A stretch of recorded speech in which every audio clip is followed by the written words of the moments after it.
A single daffodil pinned to a corpse in the moonlit garden of St. Mary Mead. Welcome to the story. Grab a cup of tea and settle in, because Miss Marple is about to unravel the darkest secret the village has ever hidden. If you love a twist that chills the spine, hit subscribe now. Your support means the world to us. And drop in the comments where you're watching from. Let's see how far this mystery travels. Chapter 1. The Body in the Border. The church clock struck midnight when old Tom, the gardener, found her. Mrs. Eleanor Pritchard lay face down among the prize daffodils, her silk scarf twisted tight around her throat. One perfect bloom was pinned to her lapel, its golden trumpet still wet with dew. Tom dropped his lantern and ran shouting through the lanes until Constable Polk came puffing up the path. By dawn the whole village buzzed like a hive kicked over. Miss Jane Marple watched from her cottage window, knitting needles clicking steady as ever. She had known Eleanor since they were girls together at the vicarage school. Eleanor always won the flower prizes, but this year her daffodils outshone every entry at the spring show. Too perfect, some whispered, too yellow, too tall. The Daffodil Society met every Thursday in the parish hall to judge bulbs and swap secrets. Eleanor had been president for 15 years and ruled with a smile sharp as secateurs. Miss Marple set her knitting aside and slipped on her garden coat. She walked the short path to the crime scene where Dr. Haydock was kneeling beside the body. "Morning, Jane," he said without looking up. "The cause of death, strangulation, time around 11. "Any sign of struggle?" asked Miss Marple. "Only this." He held up the daffodil, its stem cut clean with a knife. Miss Marple turned the bloom in her gloved fingers. "Narcissus King Alfred," she murmured, "the society favorite. But this one is forced, early greenhouse work." She glanced at the border, where footprints crossed the soft earth. Two sets, one small and neat, the other heavy with a limp. Constable Polk arrived, red-faced and important. "Nothing stolen," he announced. "Purse, watch, brooch, all present." "Then why kill her?" "Jealousy and fear," Miss Marple said softly. "Someone wanted her silent." She bent closer to the scarf. "Silk from Liberty of London, not the village shop. Eleanor wore it to the society meeting last night." Miss Marple straightened and looked toward the Pritchard house. Big white villa with pillars and a glass house glinting at the back. "That is where we begin," she told herself. Inside the house, the maid, Doris, was crying into her apron. Miss Marple patted her shoulder and asked for tea. While the kettle boiled, she studied the morning room. Vases of daffodils on every table, prize certificates on the walls. On the desk lay the society ledger, open at the accounts page. Miss Marple ran a finger down the columns. Entry fees, bulb sales, donations, all neat, until the last line. A sum of £500 marked paid to E.P. in red ink. "Eleanor, taking society money?" wondered Miss Marple. Doris brought the tea, shaking so hard the cups rattled. "Did Mrs. Pritchard have visitors yesterday?" "Only the committee," she sniffed. "Mr. Blaine, Mr. Forsyth, and Miss Hartnell. They argued something fierce." "About what?" "Bulbs, miss. Rare bulbs from Holland, worth a fortune." Miss Marple sipped her tea. Eleanor had ordered a crate of experimental hybrids no one else could grow. The society paid, now the bulbs were missing. She thanked Doris and walked to the glass house. The door stood ajar, warm air thick with the scent of earth and forced blooms. Rows of daffodils glowed under the glass, some already in bud, far ahead of nature. On the workbench lay a pair of secateurs and a single glove. Miss Marple lifted the glove. Small size, left hand. Eleanor was right-handed. She opened the ledger again and found it tucked inside a scrap of paper. "Meet me at midnight. Bring the money, or the secret dies with the bulbs. No signature, only a tiny sketch of a daffodil. Miss Marple folded the note into her pocket. Back in the garden, Constable Polk was measuring footprints. "Size 8 boots with a worn heel," he declared. "Probably the gardener." "Tom has flat feet and wears 11s, Miss Marple said. She pointed to the border. "See how the limp drags the left foot? That is Mr. Forsyth. He injured his knee in the war." The constable scratched his head. "But Forsyth is 70 if he's a day. Old men can still kill when pride is at stake." Miss Marple returned home, her mind turning like a water wheel. She sat by the fire and wrote 3 names on a slip of paper: Blaine, Forsyth, Hartnell. Each had a reason. Blaine wanted the presidency. Forsyth needed money for his sick wife. Hartnell believed Eleanor stole her prized design. But the daffodil pinned to the body was a message. In the society code, a perfect bloom meant betrayal. Miss Marple closed her eyes and saw the moonlit garden again. Someone had planned this murder down to the last petal. She opened her eyes and reached for the telephone. "Dr. Haydock, please," she said when the exchange connected. "I need the exact time the daffodil was cut." She hung up and stared into the fire. The killer was clever, but clever people always leave one thread dangling, and Miss Marple knew how to pull. Outside, the wind rose, rattling the window panes. Somewhere in the village, a clock chimed 1. The hunt had begun. Chapter 2. The Ledger and the Lie. Miss Marple carried the folded note to the vicarage, where Reverend Leonard Clement was polishing the brass lectern. He looked startled when she laid the scrap on his blotter. "Read it," she said. The vicar adjusted his spectacles and paled. "Blackmail," he whispered. "The handwriting is disguised, but the ink is quink blue-black, only sold at Hargreaves Stationers." She nodded and asked for the Paris Hall key. Thursday meetings always ended with tea, and the ledger stayed locked in the cupboard overnight. The hall smelled of damp hymn books and yesterday cake. Miss Marple opened the cupboard and lifted out the heavy minute book.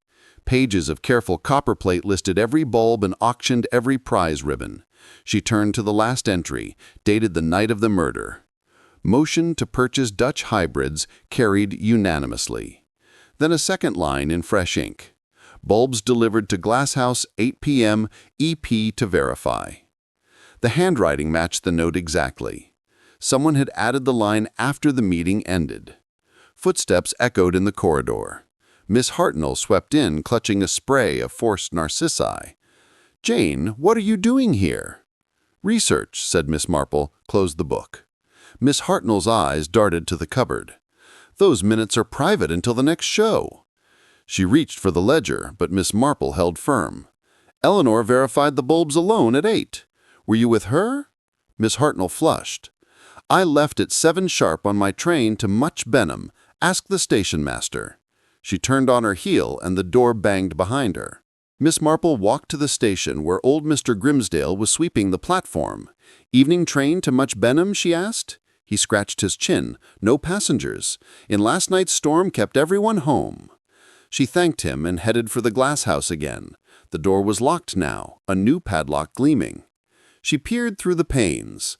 The rows of daffodils stood untouched, but the workbench was bare and the glove vanished.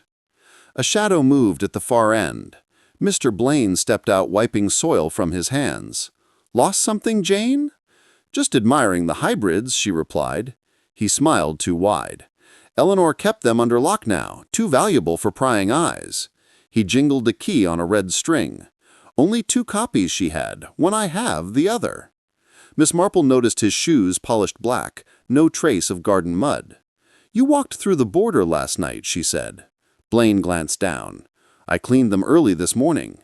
His voice was smooth as river stones. She left him locking up and went to the post office. Miss Polgase was sorting letters behind the grill. "Parcel for Mrs. Pritchard yesterday?" she asked. The postmistress nodded. "Heavy crate from Rotterdam, marked perishable. Delivered 4 o'clock. Tom signed for it." Miss Marple bought a stamp she did not need and slipped out. Tom had been in the pub from 6 until closing when the barmaid confirmed her knitting. Back home, she spread a village map on the table and marked the times. Crate at 4. The meeting ended at 7. Forged minute at 8. Murder at 11. Someone moved the bulbs after the meeting, but before the killing. She drew a circle around the glass house and another around the border. The paths crossed only at the side gate where the limp print began. The telephone rang. Dr. Haydock's voice crackled down the line. The Daffodil was cut at 9:30 precisely, and the cells were still crisp. Miss Marple thanked him and hung up. 9:30 placed the cutter inside the glass house 2 hours before death. She opened her notebook and wrote, "The killer had a key. The killer moved the bulbs.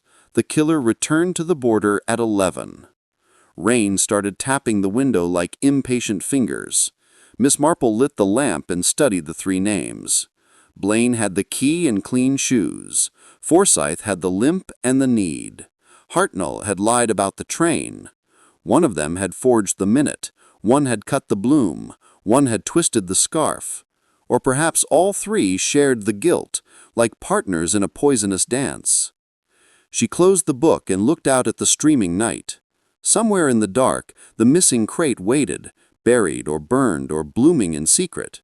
The daffodils would tell her which. They always did.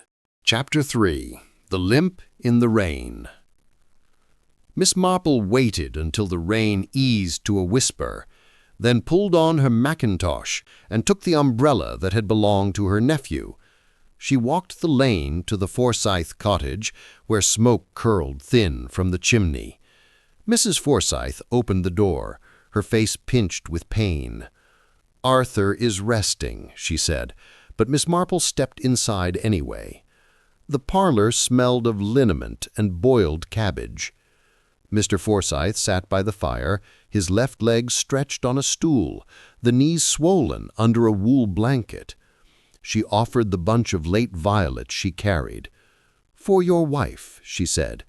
He grunted thanks and shifted the leg. "Bad tonight," he muttered, "that the storm always makes it worse." Miss Marple sat opposite and studied the boot rack by the door. 1 pair, size 8, the left heel worn to a slant. Mud still clung to the tread, fresh from the morning. "You walked to the hole last night," she said. Forsyth's eyes flicked to the window. "The doctor said to stay off it. But you needed hair, perhaps." He pressed his lips tight. Mrs. Forsyth brought tea in cracked cups. "Arthur never left the chair she insisted on from supper until dawn." Miss Marple sipped and watched the steam curl. "Your husband served in Flanders, I recall. Shrapnel in the knee." He nodded. "Still got the piece the army left." She set her cup down. "Then you know about pain and pride. Eleanor planned to expose the bulb fraud at the show tomorrow. Your name was on the invoice." Forsyth's hand tightened on the chair arm. "She had no proof?" Miss Marple rose and moved to the mantel, where a photograph showed Forsyth younger, in uniform, medals bright. Beside it stood a small tin box. She lifted the lid. Inside lay a single daffodil bulb, papery skin, gold is treasure. "Dutch hybrid," she said, turning it in her fingers. The crate held 50. Forsyth lunged for his stick, but the knee buckled and he fell back cursing. His wife gasped. Miss Marple placed the bulb in her pocket. "One is enough to hang a man," she said softly. Outside, the rain had stopped. She followed the footpath behind the cottage, where the limp prints started again, deeper now in the wet earth. They led to a tool shed, half hidden by laurels. The door hung open. Inside, the floor was swept clean, but the corner held fresh turned soil. She knelt and dug with her umbrella tip. 6 inches down, her fingers touched wood. A small crate nailed shut. She pried the lid with the ferrule. 50 bulbs nestled in damp peat, each tagged with a number. The invoice lay on top, signed A. Forsyth in trembling ink. Miss Marple closed the lid and dragged the crate into the bushes. She marked the spot with a broken branch, then hurried to the lane. Halfway home, she met Constable Polk cycling against the wind. "Found something?" he panted. "Blaine reported his key missing this morning. Says he left it in the glasshouse door last night." She nodded. "Then the killer took it at 9:30 when the flower was cut." Polk pedaled off muttering about warrants. At the cottage, Miss Marple telephoned the station. Sergeant Lake promised a man within the hour. She hung up and opened her notebook, adding a new line. Forsyth hid the bulbs, but could not walk the border without help. Someone carried him or dragged the crate for him. The limp was real, but the stride was assisted. She underlined the word partner. Twilight settled purple over the roofs. Miss Marple lit the lamp and laid out the evidence on the table. The forged minute, the train lies, the hidden crate, the missing key. 4 pieces of a puzzle shaped like a daffodil. She turned the stolen bulb in her hand. Its skin was bruised where rough fingers had gripped too hard. Someone had panicked after the murder and buried the treasure too shallow. The doorbell rang. Dr. Haydock stood on the step, raindrops shining on his hat. "Thought you should see this," he said, holding out a small bottle. "Laudanum, found in Eleanor's pocket. Enough to knock out a horse." Miss Marple took the bottle. "Prescribed for whom?" He shrugged. "Labeled torn off, but the chemist says Forsyth collects a bottle every month." She closed the door and stared at the dark liquid. Sleep or silence? The killer had planned for both. Night folded over St. Mary Mead. Somewhere an owl called. Miss Marple locked the doors and drew the curtains. Tomorrow the show would open, and the daffodils would bloom under glass for the last time. She placed the bulb in a saucer of water on the windowsill. By morning, it would show its secret shoot. Guilty roots always grow crooked. Chapter 4. The Show Must Bloom. Dawn painted the parish hall gold as Miss Marple arrived with the saucer in her pocket. The stolen bulb had sent up a pale shoot overnight, twisted like a question mark. She slipped through the side door, where tables groaned under vases of yellow trumpets. Judges in green baize aprons moved between entries, pinning rosettes and murmuring Latin names. The air hung heavy with pollen and nerves. Mr. Blaine stood center stage, arranging his own display, King Alfred's forced to perfection. He bowed when he saw her. Jane came to admire the competition. She studied his hands, clean nails unearthed under the cuticle. "Your glasshouse was busy last night," she said. He smiled. "Locked tight since, Eleanor?" asked the constable. She noticed the red string around his wrist, the key still missing. Miss Hartnell bustled past, clutching a clipboard. "Late entries to table 3, she snapped. Her shoes were damp at the toes from the dewy grass. Miss Marple followed her to the prize corner, where Eleanor's final entry stood alone, a single vase of 12 stems, each bloom flawless. A black band circled the base in mourning. The card read, "In memory of our president." Miss Hartnell adjusted the tag, her fingers trembling. "She was poisoned by envy," someone wrote in the condolence book. Miss Marple lifted one stem. The cut was freshly made that morning. She sniffed the faint trace of laudanum. Someone had kept the blooms alive after death, dosing the vase to slow wilt. She set the flower back and moved to the committee table. The ledger lay open now, the forged lines scratched out in red. Blaine had been busy. Constable Polk appeared with her elbow warrant in hand. "Forsyth is at home, and the sergeant is bringing him." She nodded and pointed to the glasshouse key on Blaine's string. "Take that first." Polk hesitated. "On what charge?" "Theft of evidence," she said. "The key was taken at 9:30 the night of the murder." Blaine's face froze, but he unknotted the string without protest.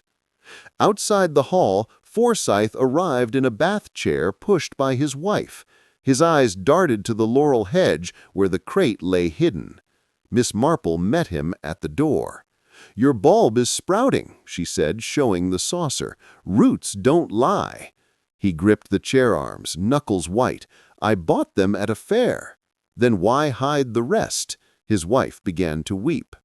"The judges called for silence. Best in show to be announced." Blaine stepped forward to claim the cup, but Miss Marple raised her hand. "One moment." She walked to Eleanor's vase and tipped the water into a bowl. The liquid clouded with sediment. Laudanum, enough to fell 2 people. The room gasped. Blaine backed toward the door. Hartnell dropped her clipboard. Miss Marple faced the crowd. "The killer cut the Daffodil at 9:30 using the stolen key. The same person drugged the water to preserve the blooms for the show." She turned to Blaine. "You arranged the display this morning." He shook his head too fast. "Eleanor prepared it herself before she was dead, Miss Marple. The stems were cut after midnight." She held up the twisted shoot. "This bulb was buried in panic. Its twin is in the vase." Sergeant Lake pushed through with handcuffs. "Forsyth first for the theft, Blaine for the key, Hartnell for the lie." The 3 stood together like wilted flowers. Miss Marple looked at each in turn. "One of you strangled her, one moved the crate, one forged the minute, but only one pinned the bloom." She pointed to Hartnell's shoes. "Grass stains from the border this morning. You returned to dose the vase and stage the perfect tribute." Hartnell lunged for the exit, but Polk caught her arm. She spat words like seeds. "Eleanor stole my hybrid design and sold it to the Dutch for thousands. I only wanted my name on the tag." Miss Marple shook her head. "You wanted her silent forever. The scarf was your Liberty silk bought in London last month. The maid saw the twin in your drawer." The hall fell quiet. Outside, the church bell tolled 9. The daffodils nodded in their vases, golden heads heavy with guilt. Miss Marple placed the saucer on the prize table. The shoot pointed straight at Hartnell like an accusing finger. The judges closed the book. The show was canceled. Murder trumped every ribbon. Forsyth was wheeled away, still protesting. Blaine stared at the floor. Hartnell wept into her apron, the same tears she shed for Eleanor 2 days before. Miss Marple gathered her umbrella and walked into the pale sunshine. The mystery was rooted. Now only the trial remained to prune the lies. The daffodils would bloom again next spring, innocent of the blood in their petals. Chapter 5. The Scarf in the Drawer. Miss Marple left the hall while the sergeant bundled the 3 suspects into the police van. She took the footpath behind the laurels, avoiding the crowd that spilled onto the green. At the Hartnell cottage, the door stood ajar, curtains drawn tight. She stepped inside without knocking. The parlor smelled of lavender water and cold toast. A single glove lay on the table, the mate to the one found in the glasshouse. She moved to the bedroom, where the wardrobe door hung open. Silk scarves cascaded in a rainbow, but one hook was empty. Miss Marple lifted the drawer beneath. There, folded neatly, lay the twin scarf, pale blue, with tiny embroidered daisies. A thread caught on the wooden runner matched the snag on Eleanor's neck. She slipped the scarf into her bag and closed the drawer. Footsteps creaked on the stairs. Miss Hartnell's maid, Clara, froze on the landing, eyes wide.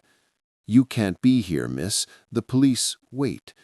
Miss Marple smiled gently, just returning a borrowed item. She held up the glove. Clara twisted her apron. "Miss Hartnell burned papers in the grate last night, said they were old letters." Miss Marple glanced at the fireplace.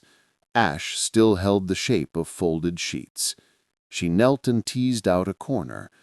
"Dutch invoice, watermark visible through the char." Clara wrung her hands. "She made me lie about the train, said she'd lose the cottage if the truth came out." Miss Marple stood. The truth always surfaces, like a bulb in spring. She left the maid weeping and walked to the police station. Sergeant Lake met her at the door. "Hartnell is talking now and wants a deal. Says Blaine planned the forgery. Forsyth took the money. She only watched." Miss Marple laid the scarf and invoice fragment on the desk. "Watching is still murder, if you hand the weapon." Lake scratched his head. "But the strangulation needed strength. Hartnell is 5'2". Miss Marple opened her notebook. The scarf was twisted from behind. Height matters less than leverage. She demonstrated with her umbrella handle. A sharp pull upward cuts breath in seconds.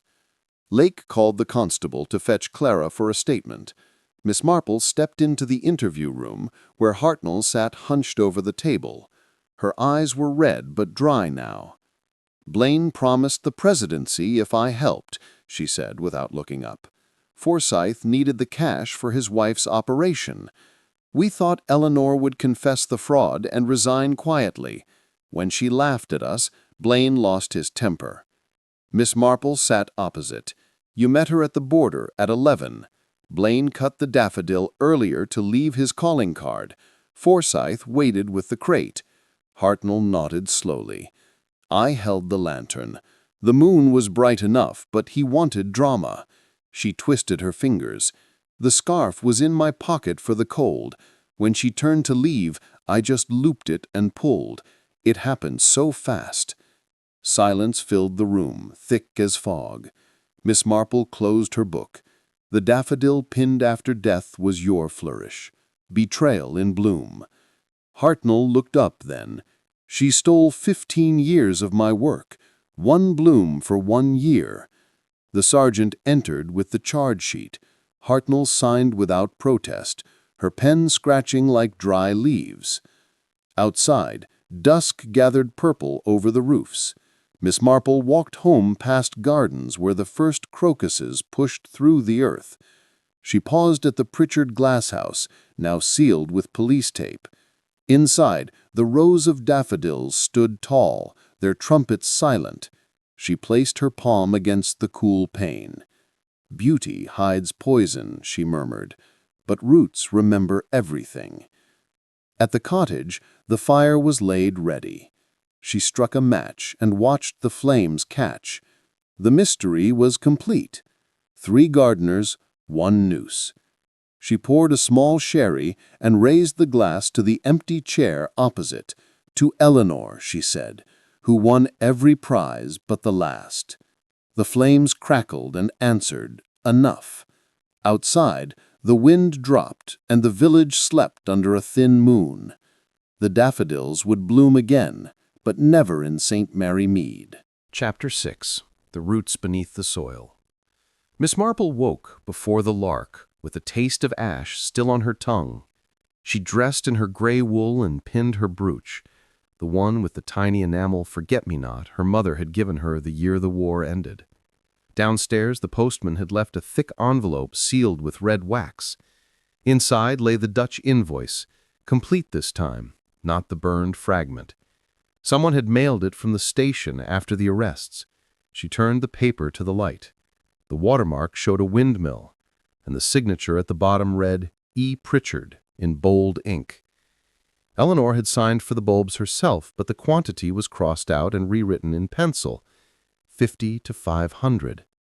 She folded the invoice into her pocket and walked to the churchyard, where the gravedigger was already at work. The plot for Eleanor lay open, fresh earth piled high. Miss Marple stood at the edge and watched the spade bite deep. "Roots," she said to the digger. "Every secret has them." He tipped his cap and kept digging. She followed the path to the vestry, where Reverend Clement was arranging lilies for the funeral. He looked weary. "The whole village will come," he said, "even the guilty." Miss Marple laid the invoice on the prayer book. Eleanor ordered 500 rare bulbs, but only 50 arrived. Someone changed the numbers and pocketed the difference. Clement turned the page, pale. "The society account is short £400. She nodded. The money paid for silence or surgery. He closed the book. "Forsyth's wife died last night. The operation came too late." Miss Marple crossed herself. "Then the debt is settled in blood." She left the church and took the lane to the abandoned nursery behind the hall. The gates hung rusted, but the padlock was new.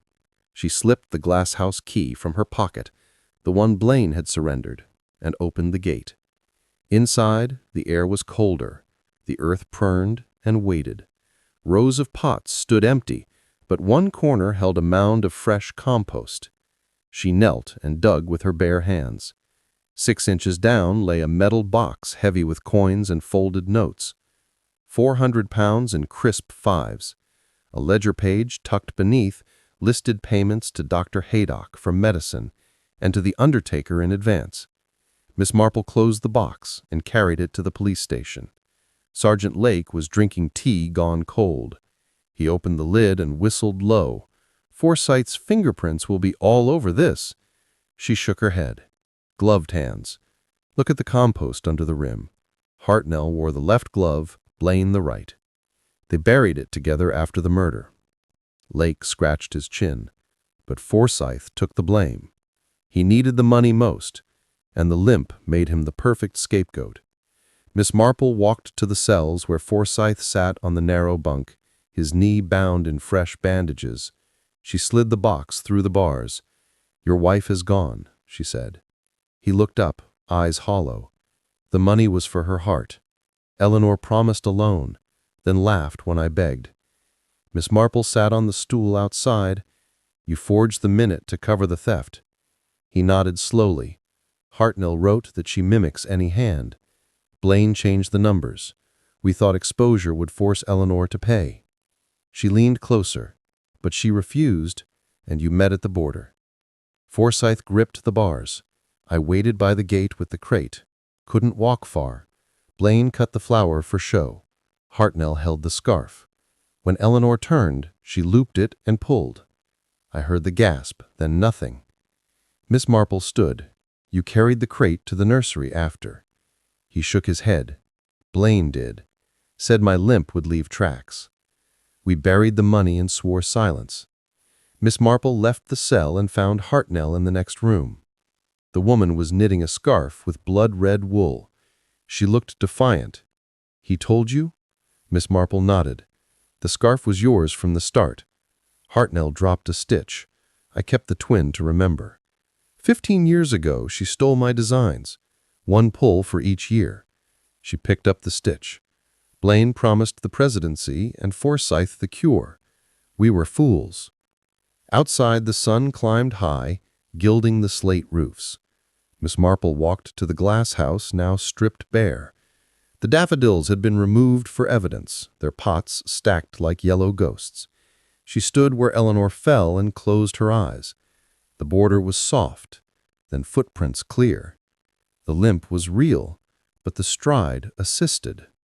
Blaine carried Forsyth on his back like a soldier with a wounded comrade.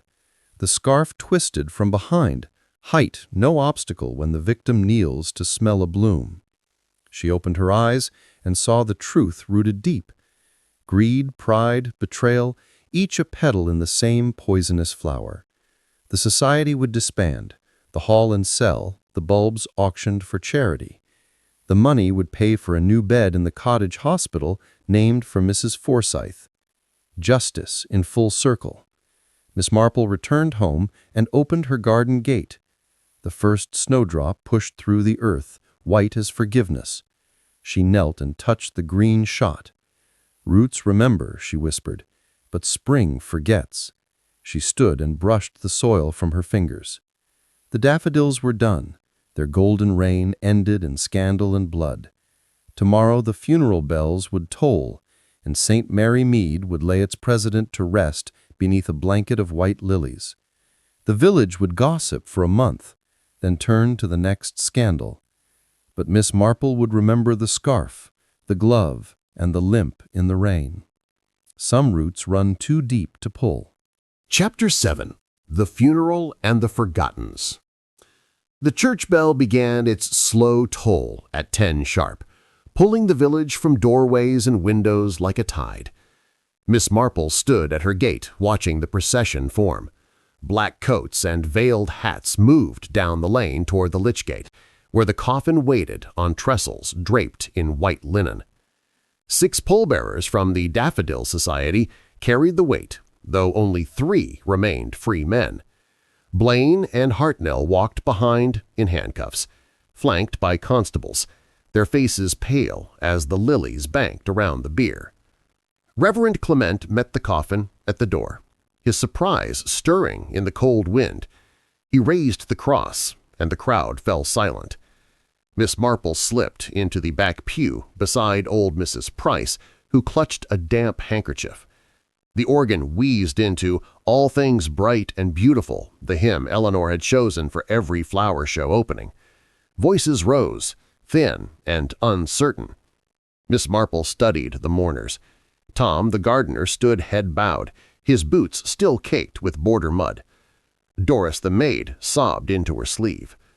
Dr. Haydock stared straight ahead, his medical bag at his feet.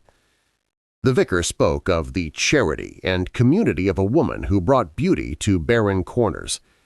Miss Marple noted the omissions, no mention of pride or theft, or the scarf that ended 15 years of presidency.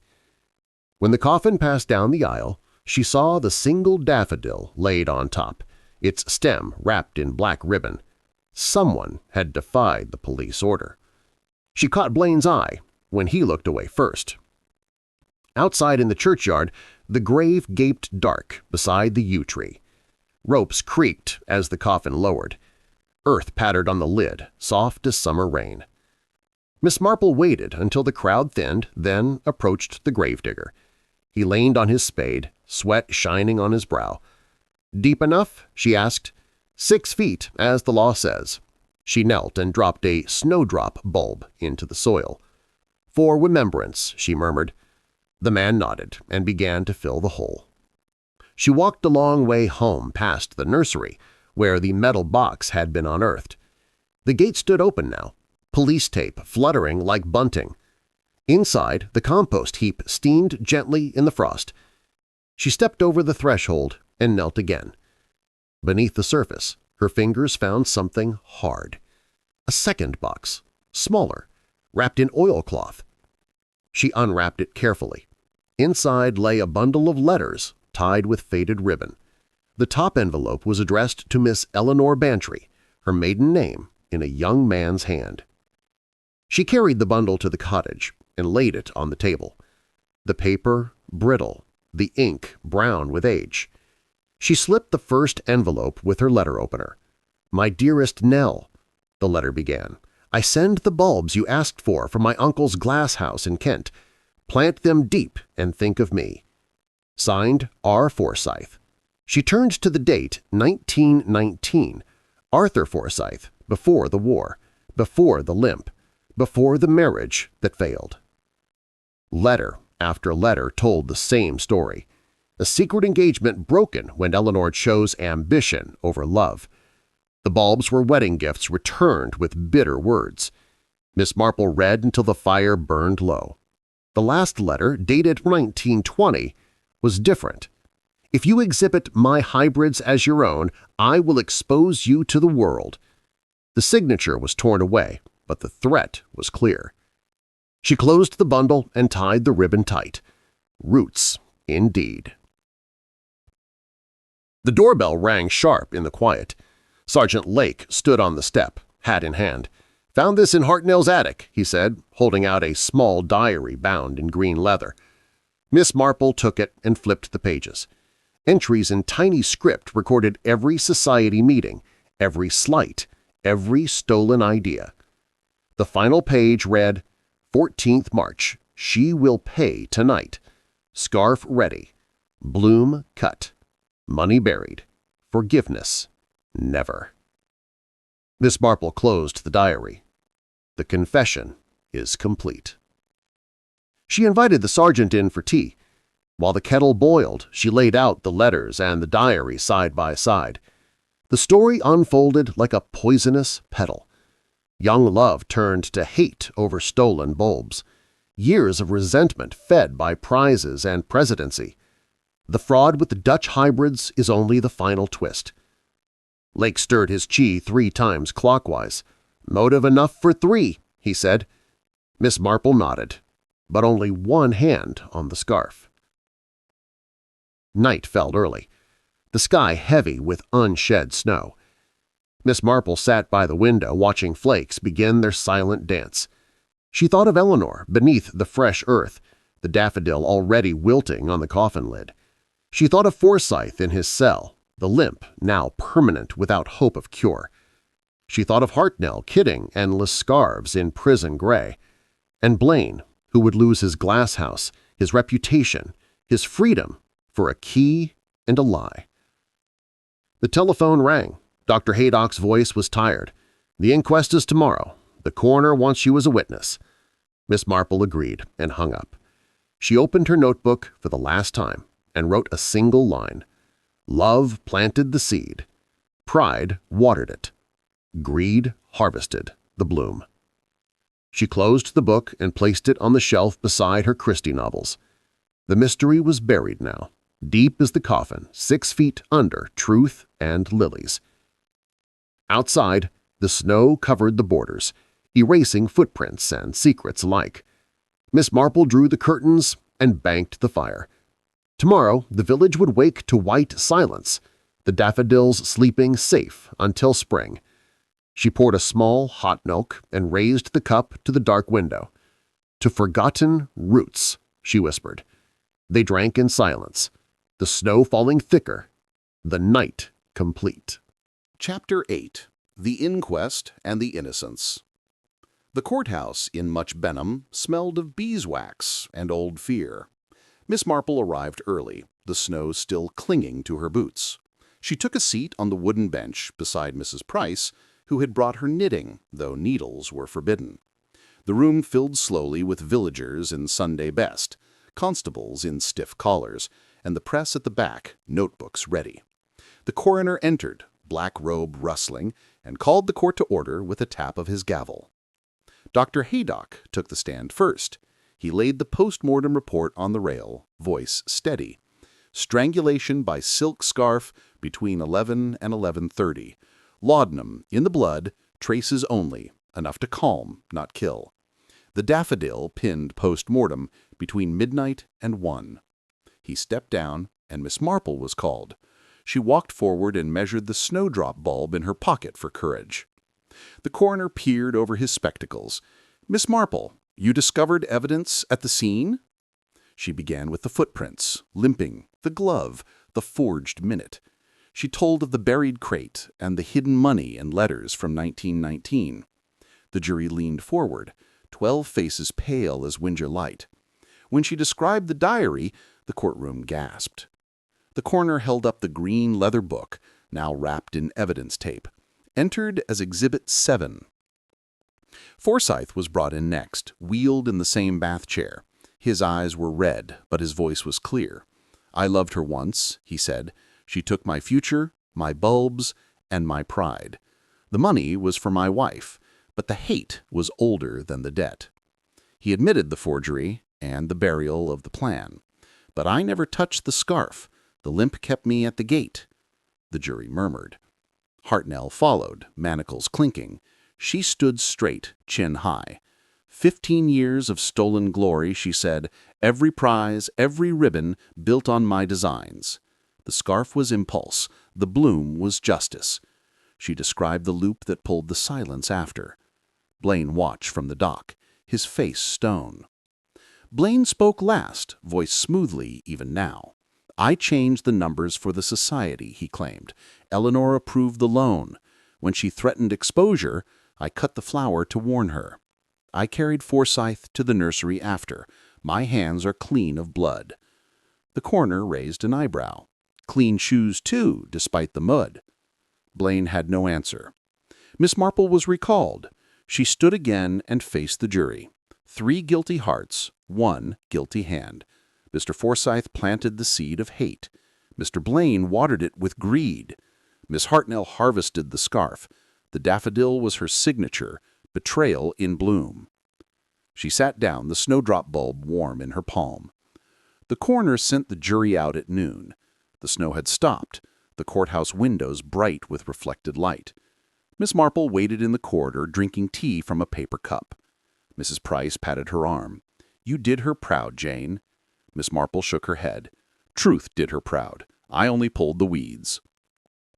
The jury returned in 20 minutes. The foreman stood. Willful murder by a person or persons unknown. The courtroom erupted. The coroner banged his gavel. "Silence!" Charges to stand. Hartnell for murder. Forsyth and Blaine for conspiracy and theft. The 3 were led away by the clank of chains echoing down the stone stairs. Outside, the steps were slick with melted snow. Villagers gathered in knots, breath fogging the air.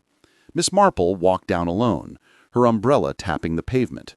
At the corner, Tom, the gardener, waited, cap in hand. "The glass house is yours now, miss, if you want it. The bulbs are safe in the shed." She smiled gently. "Plant them deep, Tom. Let the innocent bloom." She took the train home, the carriage empty save for an old spaniel asleep on the seat. The fields rolled white under the weak sun. At St. Mary Mead Station, Constable Polk met her with the police car. "Quiet now," he said. "The society is dissolved. The money goes to the hospital." She nodded. "Mrs. Forsyth's bed is funded. Roots find their level."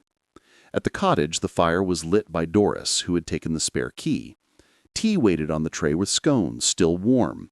Miss Marple hung her coat and sat by the window. The border was bare now, the daffodils were gone, the earth turned and waiting. She opened her hand, and the snowdrop bulb lay small and perfect. She would plant it tomorrow beneath the rosemary, for remembrance. The telephone rang. Reverend Clement's voice was soft. "The headstone is ready. Eleanor Pritchard, beloved president." Miss Marple closed her eyes. "Add and forgive us our trespasses." He promised to see to it. She hung up and poured the tea, steam curling like incense. The innocents were free, of the guilty bound.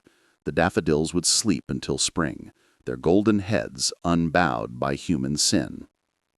Night fell early, the sky clear and star-stud. Miss Marple locked the door and drew the curtains. She placed the snowdrop bulb in a saucer of water on the sill. By morning, it would show its first green spear. She raised her cup to the quiet room. "To the forgotten," she whispered. They drank in peace, and the cottage warmed the village still.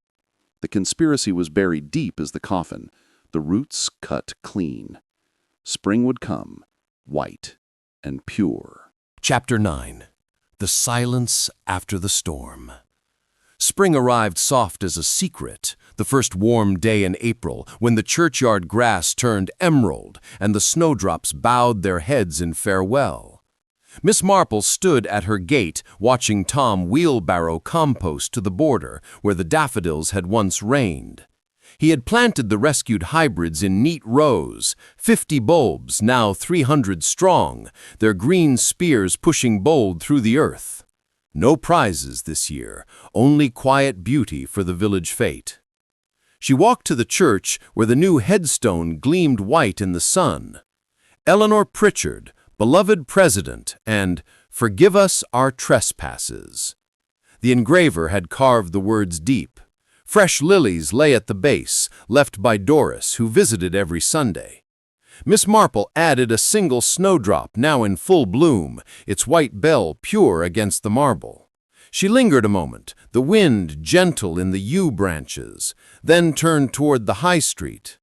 The parish hall stood empty, windows boarded, the for sale sign swinging in the breeze. The Daffodil Society was gone, its ledger burned, its trophies melted for the hospital fund. Mrs. Price had taken up knitting for sailors instead. Miss Marple paused at the gate, remembering Thursday teas and the scent of forced blooms. "Some doors closed forever," she murmured, and kept walking. At the post office, Miss Palgase handed over a letter, thick cream envelope sealed with a Kent crest. Miss Marple took it to the cottage and slid it open with her silver knife. The paper was heavy and the handwriting firm. "Dear Miss Marple, the bulbs you returned have won gold at the Chelsea show.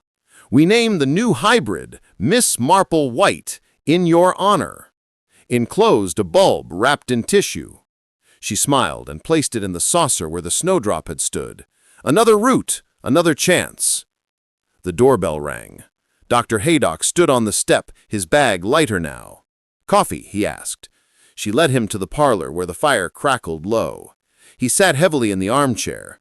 "Forsyth hanged himself in his cell last night. The note said the limp was too much without hope."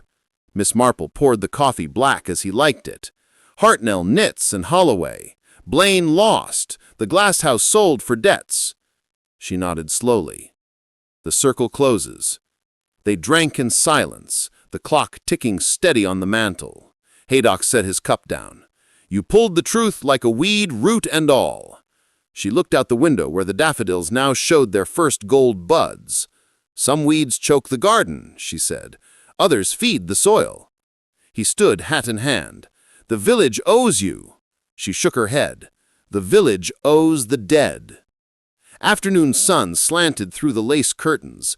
Miss Marple walked to the glass house, now hers by deed from the society estate. The door opened smoothly on new hinges. Inside the air was warm, earth rich with promise. She knelt and pressed the Chelsea bulb into a pot of fresh compost. White blooms for remembrance, yellow for betrayal. Balance restored. Tom appeared with the door cap in hand. "The Fate Committee wants you to judge the roses." She laughed at the sound of a bird song. "Roses have no secrets, Tom. Only thorns." He grinned and left her to the quiet. She stood among the green rows, the daffodils tall now, their trumpets closed against the evening chill. She touched one bud gently as a promise. "Bloom true," she whispered. Night fell soft, the sky deep indigo. Miss Marple locked the glass house and walked home past gardens waking to spring. The cottage windows glowed warm. She lit the lamp and opened her notebook one last time. "Case closed," she wrote. "Roots cut. Innocence free." She tore the page free and fed it to the fire. The flames took the words, curling them to ash. She poured a small sherry and raised the glass to the empty chair. "To St. Mary Mead," she said, "may its secret sleep." Outside, the daffodils stood sentinel in the moonlight, their gold hearts hidden until dawn. The village breathed quiet as the storm passed, the conspiracy buried deep as any grave. Miss Marple sipped the sherry, sweet on her tongue, and closed her eyes. Another mystery solved, another spring begun. The roots would hold. Chapter 10. The Last Bloom. Summer crowned St. Mary Mead in full glory the day the Chelsea bulb opened its first white trumpet in the glasshouse. Miss Marple stood alone among the rows, the yellow daffodils long faded, their stalks cut for hay. She held pruning shears idle in her hand, the white bloom perfect as forgiveness. Outside, the fate bunting fluttered red, white, blue, the brass band tuning on the green.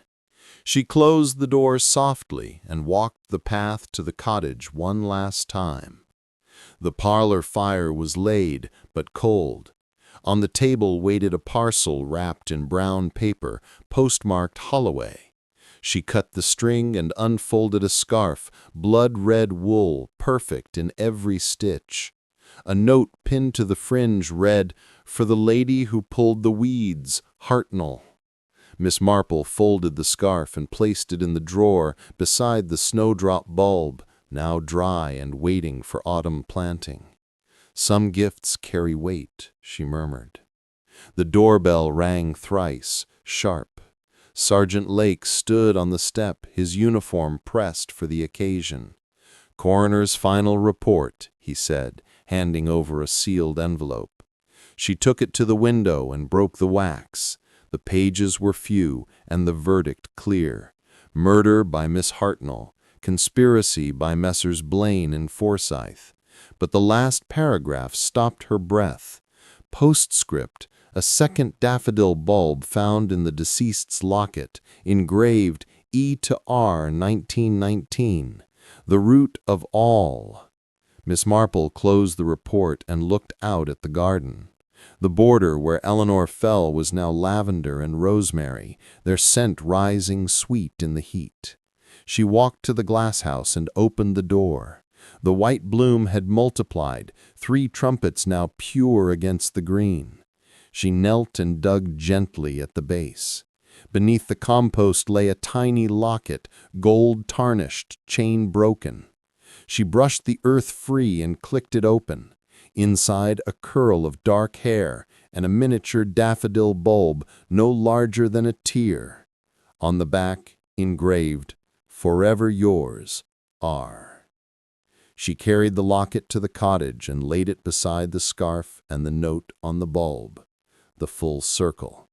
Young Eleanor had kept the promise of love and betrayal all in one golden heart. Forsyth had never stopped loving her, even as he hated. The limp, the theft, the noose, all for a girl who chose prizes over promises. Hartnell was killed for stolen designs, but the first theft was Eleanor's heart. Blaine merely watered the poison. Miss Marple opened her notebook and wrote the final truth. The daffodil pinned to the corpse was not betrayal, it was an apology. Forsyth cut it at 9:30 with Blaine's key. Hartnell pinned it after strangulating, a message from the man who could not walk the border. One bloom for one love, 15 years too late. She tore the page and burned it in the cold grate. The ashes rose gray as forgiveness. She pinned the locket to the curtain where the sun caught the gold. The fate band struck up a waltz.